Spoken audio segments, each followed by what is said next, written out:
Good afternoon Manisha. Good afternoon sir. तो आज अपना जो पहला क्वेश्चन है आपके लिए कि जी।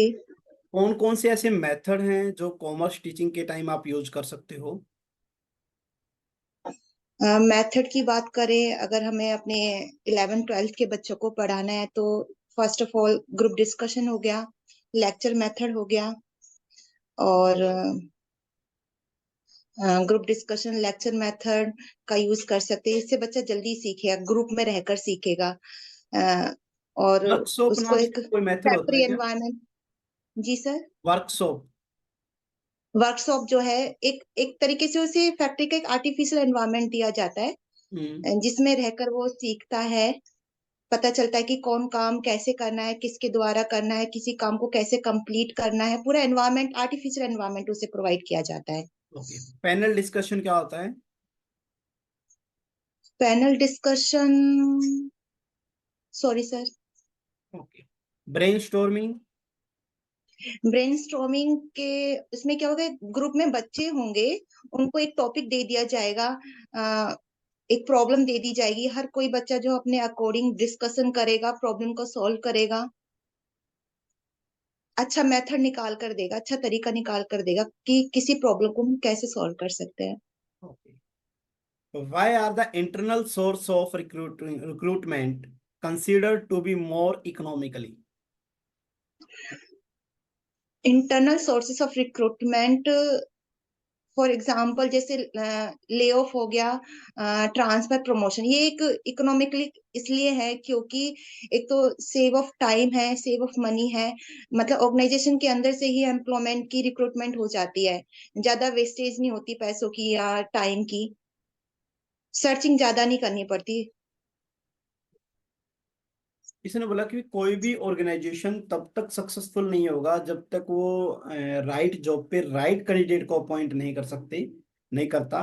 तो इसको आप किस कंटेक्स्ट में एक्सप्लेन करेंगे? जैसे स्टाफिंग है सर, स्टाफिंग में पहले से ही बता दिया जाता है कि हम जो लोगों को अपॉइंट कर रहे हैं, एम्प्लॉय को अपॉइंट कर रहे हैं, उनकी क्या क्वालिफिकेशन होनी चाहिए, किस पर्पस के लिए कर रहे हैं, उसी को ध्यान में रख के ही लोगों को अपॉइंट किया जाता है। तो जिसको जो काम आता है उसको वही काम दिया जाता है। तो स्टाफिंग का मेन यही है कि जिसको जो काम आता है उसको वही काम देने से जो है स्पेशलाइजेशन का बेनिफिट्स मिलता है sir. Okay, staffing. Informal communication से आप क्या समझते हैं? इनफॉर्मल कम्युनिकेशन जो है, कम्युनिकेशन का ही पार्ट है, जैसे फॉर्मल इनफॉर्मल। इनफॉर्मल में क्या होगा, इसका एक सर्टेन पाथ नहीं होता, इंफॉर्मेशन कहीं से कहीं भी जा सकती है। उसका जो है पूरा का पूरा जो मतलब पूरा ढांचा ही बदल जाता है। जैसे जरूरी नहीं कि जैसे एक प्रोसेस होता है ना, एक इंफॉर्मेशन बी को पहुंचाएगा, बी सी को, पर इनफॉर्मल में क्या होगा कि लास्ट से एंड तक इंफॉर्मेशन जो है, शुरू में कुछ और हो सकती है, एंड में कुछ और हो सकती है। जैसे ग्रेपवाइन नेटवर्क इसका अच्छा एग्जांपल है। ओके, स्केलर चैन क्या होता है? स्केलर चेन में क्या होगा सर, एक तो ये मतलब एक प्रोसेस होता है कि एक इंफॉर्मेशन होगा कि इंफॉर्मेशन कैसे जो है प्रोसेस होगी, ए से बी, बी से सी, सी से डी। ये स्केलर चेन है सर, एक एक प्रोसेस को डिवाइड करता है इंफॉर्मेशन की, कम्युनिकेशन की। स्केलर चैन में एक एक्सेप्शनल होता है, गैंग प्लैंक। क्या होता है ये? सॉरी सर, ये नहीं मालूम। Okay, which style of leadership does not believe in the use of power? कौन सा लीडरशिप का ऐसा स्टाइल है जो पावर का ज्यादा यूज करना अच्छा नहीं समझता? सर जैसे लेजिस्फेयर हम बताएंगे, लीडरशिप की एक स्टाइल है। इसमें क्या है कि इसमें जो सबॉर्डिनेट होते हैं, मतलब वो खुद अपना डिसीजन, एम्प्लॉय हैं, खुद अपना डिसीजन खुद ही लेना जानते हैं। उन्हें लगता है कि मतलब बहुत बड़ा काम होगा, चैलेंज होगा, तभी हम अपने हायर अथॉरिटी अथॉरिटी से पूछेंगे, वरना नहीं। ओके, खुद डिसीजन वो खुद ही लेना चाहते हैं। प्रेफरेंस शेयर होल्डर को ऐसे कौन से राइट दिए गए हैं जो इक्विटी शेयर होल्डर को नहीं दिए गए? प्रेफरेंस शेयर होल्डर जो है, सबसे पहले तो इन्हें जब कंपनी का वाइंडिंग अप होता है तो सबसे पहले इक्विटी शेयर होल्डर से पहले उनको ही पेमेंट होती है। या फिर हम डिविडेंड की बात कर लें सर, डिविडेंड भी जो है इक्विटी शेयर होल्डर से पहले प्रेफरेंस शेयर होल्डर को मिलता है। या फिर कंपनी का मैनेजमेंट की बात हो गई तो उनको मैनेजमेंट में कोई लेना देना नहीं होता, वो इक्विटी शेयर होल्डर ही संभालते हैं। ओके, और यूटीआई उनको क्या एक होता है? सर्टेन परसेंटेज जो है डिविडेंड में मिलता है, उनको मिलता यूटी ही मिलता है, चाहे कंपनी को प्रॉफिट हो या लॉस हो। यूटीआई क्या होता है Manisha? Unit trust of India ये एक फाइनेंशियल इंस्टीट्यूशन है। ये फंड प्रोवाइड करता है, सेविंग को बढ़ावा देता है। कब आया था ये? एक्ट कौन सा इसका? 19 1964 आई थिंक, 1964। एलआईसी के बारे में बताइए। LIC लाइफ इंश्योरेंस कॉर्पोरेशन, ये भी एक तरीके से फाइनेंशियल कॉर्पोरेशन ही है सर। ये भी इसका काम भी क्या है, मतलब ये भी सेविंग को बढ़ावा देता है और टाइम टू टाइम जो लोन की फैसिलिटीज भी प्रोवाइड करता है। ओके, एलआईसी एक्ट कब आया? 1956, 1956। आईएफसीआई के बारे में बताइए। Industrial finance corporation of India, इसका काम भी वही है सर, ये इंडस्ट्री को फाइनेंस प्रोवाइड करता है ताकि वो ठीक टाइम पर ठीक तरीके से रन कर सके। क्या इनमें कोई डिफरेंस नहीं है क्या, अगर सबका काम एक ही है तो? ऐसे तो कोई छोटा मोटा डिफरेंस, जैसे LIC लेकर चले तो लाइफ इंश्योरेंस, मतलब चलिए, एडीआर और जीडीआर के बीच में क्या डिफरेंस है? ADR GDR, जो GDR है सर, GDR जो है ग्लोबल डिपॉजिटरी रिसिप्ट है इसकी फुल फॉर्म, या ADR की है अमेरिकन डिपॉजिटरी रिसिप्ट। ADR जो है अमेरिका, मतलब एक देश की जो कंपनी है, सिर्फ अमेरिका की कैपिटल प्राप्त करने के लिए सिर्फ जो अमेरिकन है उनको इशू किया जाता है। और जो GDR है, एक देश की कंपनी विदेशी पूंजी प्राप्त करने के लिए सभी को विदेशों में इशू करती है GDR। अच्छा, अमेरिका में इश्यू किया जाता है उसको एडीआर, और अदर में इश्यू किया जाता है उसको जीडीआर, है ना? जी जी, GDR। अच्छा, कौन कौन से ऐसे पैरामीटर है जिसके थ्रू एक बिजनेस के साइज को मेजर किया जा सकता है? बिजनेस का साइज क्या है, okay sir. First of all, मतलब बिजनेस कितना प्रोडक्शन कर रहा है, क्या प्रोडक्शन कर रहा है, कितनी मात्रा में कर रहा है, जो वो प्रोड्यूस कर रहा है उसकी कितनी क्वांटिटी है, उसका क्या प्राइस है, उसकी जो मशीनरी है जो लगी हुई है उस पर कितना पैसा इन्वेस्ट किया गया हो, कितनी कैपिटल लगी हुई हो, तो इससे पता चल जाता है कि एक बिजनेस है उसका क्या साइज है, लार्ज स्केल का बिजनेस है या स्मॉल स्केल का बिजनेस है।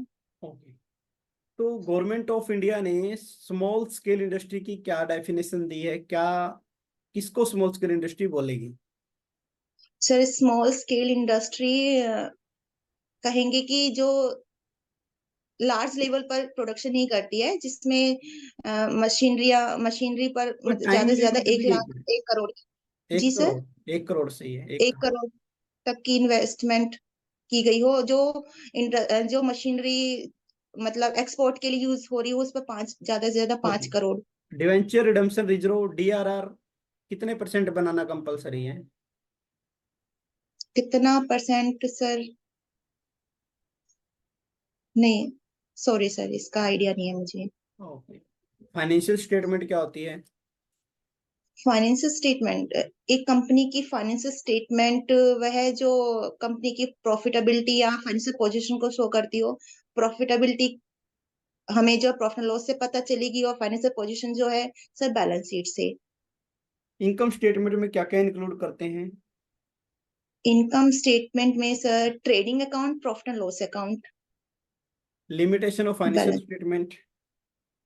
Limitation of financial statement, limitation में हम, मतलब फाइनेंशियल स्टेटमेंट एक तो ये जो है क्वालिटेटिव इंफॉर्मेशन को इंक्लूड नहीं करता इसमें, सिर्फ ओके। इंक्लूड नहीं करता, क्वांटिटेटिव इंफॉर्मेशन रहती है इसमें। पार्शलिटी ज्यादा होती है, मतलब मेथड, मतलब कंपैरिजन नहीं कर सकते दो फर्म की फाइनेंस स्टेटमेंट में, क्योंकि हर किसी का मेथड अलग हो सकता है। जैसे फॉर एग्जांपल डेप्रिसिएशन के लिए कोई स्ट्रेट लाइन मेथड का यूज कर रहा है, या फिर कोई रिटर्न डाउन वैल्यू मेथड का यूज कर रहा है, और कोई जो है, और एग्जांपल और भी हो सकते हैं, जैसे कोई फाइनेंशियल स्टेटमेंट प्रॉफिट लॉस बनाता है, प्रॉफिट को टैक्स से बचने के लिए प्रॉफिट को कम शो करता है सर वो, ओके, मतलब अपने एक्सपेंडिचर ज्यादा बढ़ा देता है। State the importance of financial statement में इनकी इंपॉर्टेंस बतानी है आपको। शेयर होल्डर की क्या इंपॉर्टेंस है? अगर किसी कंपनी ने फाइनेंशियल स्टेटमेंट बनाया तो शेयर होल्डर जो है उससे पता चल जाता है शेयर होल्डर को फाइनेंशियल स्टेटमेंट को देखकर कि कंपनी की फाइनेंशियल पोजीशन क्या है, क्या मुझे इस कंपनी में इन्वेस्ट करना चाहिए या नहीं करना चाहिए, क्या मुझे ठीक टाइम पर रिटर्न मिल पाएगा नहीं मिल पाएगा, शेयर होल्डर के पॉइंट ऑफ व्यू से। नेक्स्ट क्वेश्चन है अपना, न्यू एजुकेशन पॉलिसी के बारे में बताइए।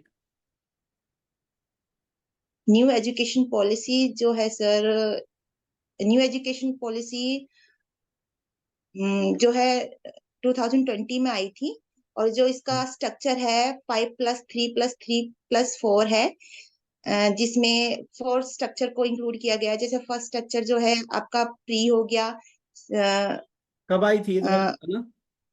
ना 2020 में सर। ओके। चैलेंजिंग क्या क्या है न्यू एजुकेशन पॉलिसी के सामने? चैलेंजिंग जो है सबसे पहले तो मतलब बच्चों की जो संख्या है उसको बढ़ाना है स्कूल ओके। में ज्यादा से ज्यादा, और जो एजुकेशन है एजुकेशन की क्वालिटी को, टीचर जो पढ़ाता है उसकी क्वालिटी को इम्प्रूव करना है। ओके। न्यू टेक्नोलॉजी लेकर आना है ताकि बच्चे अच्छे से क्वालिटी एजुकेशन सीख सकें। अच्छा, एक हरियाणा का ऐसा कौन सा गेम है रेसलिंग जो मिट्टी में खेला जाता है, सैंड में? सर कुश्ती। Current chief minister of Haryana? Nayab Shri Nayab Singh Saini. Okay. Current HPSC chairman of Haryana? Sorry sir, अभी रिकॉल नहीं कर पा रही। एचपीएससी क्या फुल फॉर्म बताना। Haryana public service commission. MCom में आपके कौन कौन से सिलेबस था, आपका क्या क्या सब्जेक्ट थे? एमकॉम में सर कॉमर्स के सभी थे। अभी मुझे थोड़ा, अभी मेरे को पता नहीं इतना, मेरे को थोड़ा करना पड़ेगा सर अभी मेरा टॉपिक। ओके। और बस आपका इंटरव्यू यहीं पर एंड होता है। जो जो जी सर। चीजें थी जो आपको बताने चाहेंगे इस इंटरव्यू के दौरान, आपसे शायद आप जी भूल जी गए। सर। एक तो गैंग प्लैंक के बारे में, ये आपको हम्म, पता है स्केलर चैन में जो पाथ होता है कम्युनिकेशन का वो पहले से ही डिसाइड होता है। अगर उसको ओके हाँ ब्रेक जी करना सर। है, सेम लेवल के अगर अलग अलग डिपार्टमेंट के दो एम्प्लॉयज है सेम लेवल पर अगर बात करना चाहते हैं इमरजेंसी कंडीशन में, तो वो डायरेक्ट बात कर सकते हैं, बस उनको अपने अपने सुपीरियर से परमिशन लेनी पड़ेगी, पूरा फॉलो नहीं करना पड़ेगा पाथ। ओके दूसरा, सर। यूटीआई, एलआईसीआई और आईएफसीआई, इनके आप ऑब्जेक्टिव जरूर याद कीजिएगा। ठीक है। Okay sir. हाँ, जो यूटीआई की डेट है 1964 नहीं है, 63 है, 64 में तो लागू हुआ था, एक्ट 1963 है। और इनके ठीक ऑब्जेक्टिव है सर। याद करके लिख के रखना आपको, ठीक है। एक चीज ये ठीक याद है सर। रखनी है, एक डीआरआर 10% बनाते हैं, ठीक है। 10%। हाँ, आउटस्टैंडिंग डिवेंचर का जितने बताया। अगर डीआरआर कोई कंपनी नहीं बनाएगी तो 2% इंटरेस्ट देना पड़ेगा पेनल्टी के रूप में। Okay sir. HPSC Haryana public service commission full form होती है। एमकॉम के सिलेबस आपसे पूछे जाएंगे कौन कौन से सब्जेक्ट थे, कि एमकॉम विद अकाउंटिंग ओके। है, एमकॉम विद फाइनेंसिंग है, एमकॉम विद कॉस्ट है, क्या कुछ है। तो अपनी हाँ डिग्री उठाना, कॉस्ट। उसमें से उसको जरूर रिकॉल याद करके रिकॉल करके लेके जाना आपको, ठीक है। ठीक है सर। हाँ, और कुछ क्वेश्चन थे आपके लाइक, जैसे कि एजुकेशन जी minister sir. Of Haryana Kanwarpal Singh Gurjar है वो, ठीक है। सर अभी ये अभी करंट में नहीं है सर ये। अभी सुनो मेरी बात, अभी तक इन्होंने ऑफिशियली डाला कुछ नहीं है। 8 कैंडिडेट ऐसे हैं जिनको शपथ दिलाई गई थी नियाब सिंह सैनी के अलावा। Okay sir. हाँ, ठीक है ना। अभी तक बात चल रही, कैसा होने के चांसेस है, बाकी देखते हैं क्या कुछ सिस्टम रहता है। एक बार ये लेटेस्ट नहीं है, इसको एक बार चाहे आप हटा भी सकते हो। हाँ, इंडिया का वही है, धर्मेंद्र प्रधान इंडिया के हैं, ठीक है। और एक आपकी सर स्टेट question। पे जैसे अभी मैंने, सॉरी सर, अभी मैंने ना कुछ, मेरे कुछ क्वेश्चन थे, जैसे इंडस्ट्री एंड कॉमर्स मिनिस्टर जो है मूलचंद शर्मा, जैसे मैंने सर्च किया था पर वो गूगल पर नहीं आ रहा था। ओके। ये पूछ सकते हैं ना sir, industry and commerce minister of Haryana? इतना तो नहीं पूछेंगे, लेकिन हाँ एजुकेशन तक चले जा सकते हैं, चलो कोई बात नहीं, सर ठीक। ये है ना, ये मतलब हमारा कॉमर्स से रिलेटेड है ना, तो मिनिस्टर पूछ सकते हैं ये। पूछने को तो देखो जी मतलब कुछ ये। भी पूछ सकते हैं, ठीक है, लेकिन अपने को जी। ज्यादा फोकस रखना अपने कॉमर्स पे। ओके ठीक है, सर। पूछने को तो एरिया कोई एंड नहीं है। साइकोलॉजी जी क्वेश्चन जी जी। कहीं से उठा सकते हैं, हरियाणा के क्वेश्चन कोई उठा सकते हैं। लेकिन ठीक है, आप अपने एंड पे कर रहे हो तो अच्छी बात है। इंडिया के पीयूष गोयल ठीक। है इंडस्ट्री एंड कॉमर्स मिनिस्टर, ठीक है। और बात करते हैं हम टीचर और उसकी रेशियो की स्टूडेंट्स की वो 130 है, इन 30 बच्चों पे एक टीचर होना चाहिए। ज्यादा ठीक से है? ज्यादा सर 40 है ना? नहीं नहीं नहीं, 40 कम जैसे कम मैंने। कर दिया, बिल्कुल 27 कर दिया अब तो, अलग अलग एरिया वाइज है ये। और अच्छा सर। हरियाणा की एजुकेशन पॉलिसी के बारे में बात करेंगे तो एक चिराग योजना बनाई गई थी। चिराग योजना, एक चिराग सेकंड सर, योजना ओके सर। गरीब बच्चों के लिए था, प्राइवेट स्कूल में वो दाखिला लेंगे। अगर दूसरी से 5वीं तक का एडमिशन करवाते हो तो पर मंथ 700 रुपये सरकार देगी, और छठी से 8वीं तक के लिए 900 रुपये पर मंथ देगी सरकार बच्चे की फीस में, और 9वीं से 12वीं ओके तक सर। 1100 रुपये पर मंथ सरकार भरेगी चिराग योजना के थ्रू। ठीक है? Okay sir. हाँ जी, एक मैं आपसे जो कहना चाहूंगा कि ठीक है आप इतना जी कर रहे सर। हो सर, ये अच्छी बात है, लेकिन मैं ये कहना चाहता हूँ मेन फोकस आपको रखना चाहिए अपने कॉमर्स के ऊपर। क्योंकि जी जो सर। Question okay. होंगे हरियाणा जी की, कितने क्वेश्चन पूछेगा, 2 3 इतना ही पूछेगा। मेनली फोकस तो ओके सर। कॉमर्स के ऊपर है। अगर जी। हरियाणा जीके वगैरह या एक दो साइकोलॉजी क्वेश्चन नहीं आए तो क्या आपका काम चल जाए, लेकिन अगर कॉमर्स के नहीं आए तो दिक्कत है। आप समझ रहे हैं जो मैं ठीक कहना है। चाहता हूँ? क्योंकि जी अपने जी बच्चों जी। को वहां पर जाके पढ़ाना है, वो पढ़ाना है कॉमर्स के रिगार्डिंग, तो वो कंटेंट आपका थोड़ा स्ट्रोंग होना चाहिए। तो आप अपना टाइम ज्यादा इन पे ना लगा कर कि हरियाणा जीके या उसके ऊपर, थोड़ा बहुत ठीक है जो आपके मन में क्वेश्चन आते हैं गूगल सर्च करो मिल जाते हैं, जी। कोई बड़ा इश्यू नहीं है। आप समझ रहे हो ना बात? ओके। भी ना मिले तो पूछ सकते हो, ये भी कोई दिक्कत नहीं है। लेकिन मैं कहना चाहता हूँ कि भी इनके ऊपर डाइवर्ट ना करो माइंड, कि मेरे से ये पूछ लेगा, ये पूछ लेगा, ये पूछ लेगा। और वो तो पता नहीं पूछे ना पूछे, लेकिन इस बात की श्योरिटी है कि कॉमर्स के तो 100% पूछेगा। ठीक है तो सर। अपना फोकस थोड़ा कॉमर्स पे रखो, ठीक है? सर मुझे एक क्वेश्चन और पूछना था हाँ आपसे, बोलो। पूछ सकती हूँ? हाँ सर ये जो मेरे को पूछना था, role of accounting before and after. हाँ, सुनो भाई, रोल ऑफ अकाउंटिंग में क्या आता है, पहले सिर्फ बुक कीपिंग का तक का काम था ये, अकाउंटिंग ओके का। सर। और अब ये बिजनेस यूजर को इंफॉर्मेशन देने का काम है, ये अपने शायद पता नहीं कौन सी यूनिट में है, ये डाल रखा है मैंने क्वेश्चन।